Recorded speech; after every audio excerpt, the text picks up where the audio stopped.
can see, I'm solo, nobody on either side. Today is Father's Day.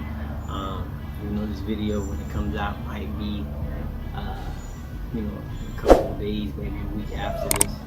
That's just how our editing process has been going. But I just want to give a shout out to all the fathers out there.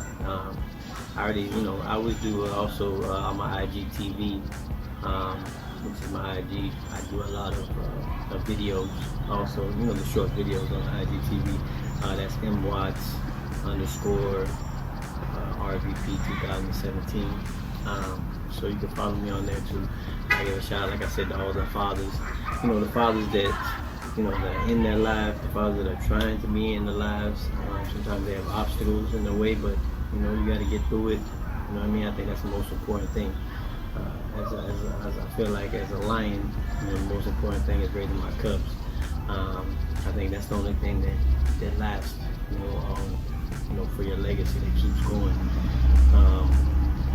So I think people need to focus on that more. That's mostly what my talk's gonna be about today, because it is Father's Day. And also, Thirst for the Truth, the channel. It's on Facebook, Instagram, and our YouTube channel, Thirst for the Truth. So, like, subscribe, and share. You can also follow us, like I said, on Instagram, trying to get that up and going, get it rolling a little better. Facebook also. CB Lifestyle Apparel. Always custom shirts. Everything that I make is custom. It's not made to order, but it's custom, and it's something that, if you have it, I'm pretty sure, nobody else will have it. And I'm always coming out with new products. Also, you can follow me on Twitter, CB Lifestyle, Instagram, and Facebook.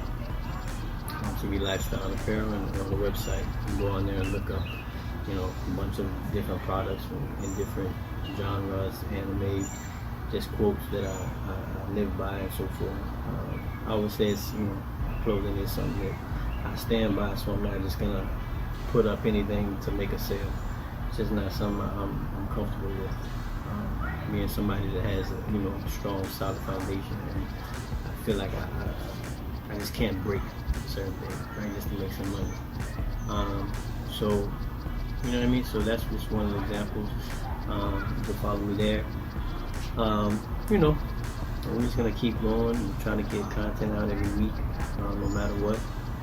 Rain, sleet, snow, hail, right? Even in a few weeks might be going out of the country, I'm still gonna Zoom or do something to keep the content coming. Because I want people who follow me to see the consistency, and even for the newer people, I want them to see the consistency over time. And I believe that breeds success, and will create success eventually. So like I said, I was just talking about Father's Day. I think it's a great thing. I think that's one of the things missing in our culture, in the world. Especially, I would say, I don't know anywhere else. I just know the United States, but especially here, fathers being missing, not there, for whatever the reason is.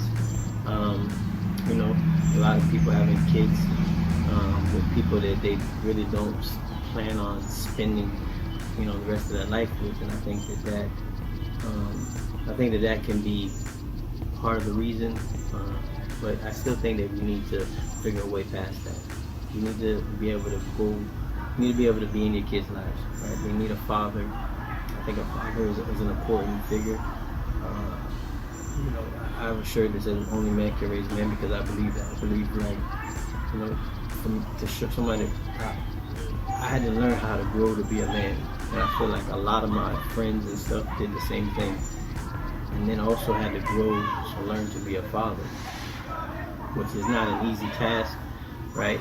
It's developing somebody to grow and learn and conduct themselves as a man, but you yourself don't really understand what that means. So it's not easy. I enjoy it because I'm learning as I go, right? And I hope my people around me understand that, and then I hope they also do that. I know a lot of great fathers. I know some people that are developing to be great fathers that I love watching, I love seeing. They're on the same path as me. That journey to excellence to just become a great dad or a great father or a great figure. Because I believe that that's, our kids' first role models, the real role models, right? Not just somebody that you see from afar and they're doing great, but you don't really know them internally. You don't know them like inside. You don't know what they're really doing, right? You can just see it from the outside. And I was giving a shout out earlier, like I said on my IGTV, to all the, most of the dads that I know that I'm really proud of that are doing great things, right? They're involved. They're not, you're making excuses of why they can't do certain things and why they can't be part of their kids' lives, and I think that's a great thing. I think that's a real missing thing, right? Because if you look at even my people that I grew up with, for the most part, a lot of it was, they didn't have a male figure, you know what I mean, to go in there and be like, listen, this is what you're gonna do. Because once you see that male figure in the beginning, that's kind of where you look up to, because that's where you're gonna eventually be, and it's kind of like a respect thing. And growing up, man, we didn't have respect for older people because of that. You know what I mean? Like, I feel like we saw these older guys, but they were doing the same thing we were doing. There was nothing that was like stood out. There was like, you know what I mean? That was like to take over the room, you know what I mean? Or have that presence. And I think a father, I want to develop into that. And I think that that's a major part, especially with men, especially with daughters, right? With raising the daughters and the women. I think, they always say like the way the daughter is treated by their father is, the type of man that she's going to look for. And I think that's a major part. And I think that's a cycle of why everything goes down that path. You know what I mean? Like, I think, this is not, every time somebody brings up something to discuss or talk, it's not to downplay mothers, right? Single mothers, they're doing the best they can with what they have. Right? My mom was, for the most part, was a single mom. My dad was in and out. Sometimes he would live with us, sometimes he wouldn't. It wasn't like, through my whole childhood, he was in the house, doing the father thing. And he was, like I said, he was raised, and this is what I'm saying, this is why you got to do some thinking and really look into it, right? My father was raised with 14 or 13 brothers and sisters. So, you know what I mean? Like, that can get a little crazy as far as having the attention or being able to teach examples, right? You know what I mean? When you have that many kids, it's kind of like you're dealing with them it's probably one a day type of thing, right? And me, my son is every day. So it's a different thing. So I understood that about him. When I got older, I understood all this. This is all stuff that I've come to understand, and this is what it is. He did what he did. He did the best he could with what he knew. So my point was, I think just going down that path and learning is a journey in itself. And putting in the time and the effort, and just being present, I think is something that's missing. You know what I mean? Like I'm saying, like most of my friends didn't have it, so we looked to the streets, and then those male role models were, involved in all sorts of other things. So we thought that was the path, to get there, right? And then you start to look at women differently, and then you start to look at this and that. You start to look at everything differently. I think that's a major part, because if you look back, or you look at people who were raised with a mother and a father that were present and doing things, just by statistics alone, it's a totally different world, right? So that's just being factual off statistics and poverty and income and so forth. It's a totally different world. So I can, even if you don't agree with it, you gotta kind of accept it, right? Because it just felt like with the Brookings Institute, it says, which is a think tank or a group, and they said that if these are just 3 things to stay out of poverty. They said if you do these 3 things, I think you have like an 80 or 90% chance that you won't be in poverty, and that is graduate high school, have a full-time job, and don't have kids out of wedlock. Right? And if you don't do those 3 things, there's an 80% chance that you will be in poverty. So, with just those alone, I think it's important for, and this just goes back to the whole family, like, a father being there, marrying the mother, and then being able to have kids. I think we just will put generations in a better position than they are today. I think there's a lot of kids out here running around and they never got an ass whooping, to be honest with you.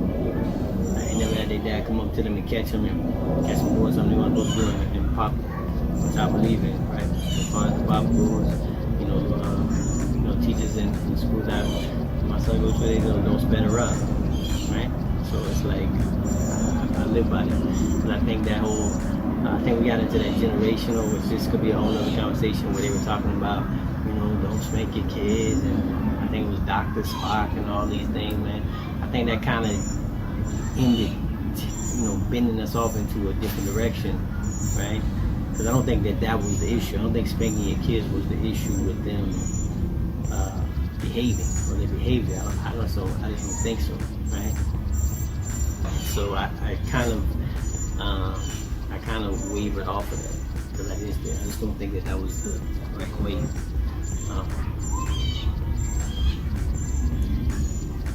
So I said, like I said, you need fathers in the life. I think with both parents, it's just gonna be a better outcome. I think if you look at statistics, it's probably the percentage-wise, going to be the highest percentage, right? And there's nothing wrong, like I said, I'm not saying anything about single parents, whether the mother or the father. I just think, you need to get together, figure each other out before you go down that path to having kids. Because the kids are going to be there, and if you guys go for a long path and not, even if you guys don't like each other, eventually you're going to be in each other's lives. So, I just think people need to think a little more about that. Like I said, Father's Day is a great day. I think we should very commend the good fathers, and then we gotta definitely, make sure that the bad fathers, the ones that aren't being present, they aren't doing what they're supposed to do, they need to understand that that's not cool. It's not cool. You need to, even if somebody stops you from getting to your kids, you need to be fighting for that. Because at the end of the day, like I said, whatever you achieve, it will end up being nothing. Because you leave it with nobody. Right? Everything you learned in life is gonna be gone in the wind. Right? If you learn good skills or good, techniques or whatever you learn, it's gonna be gone because you're gonna be dead. If you have a kid, if you have a son, right? If you can have kids, whatever, if you can adopt, whatever it is, you have somebody you can leave pass that on to. I think that's what keeps, generation, legacy, everything flowing. Especially if you're taking time to learn about your life and learn about yourself and growing. I think you need to make sure you have somebody to leave that behind. So, it's a great day. Father's Day is awesome. My wife made me a father, which is awesome. I love my family, my son is my legacy. He's my prince, the king. And that makes me, it makes it almost better. That's why, I leave everything. I leave my legacy, leave him, the money, not only the money, but leave him the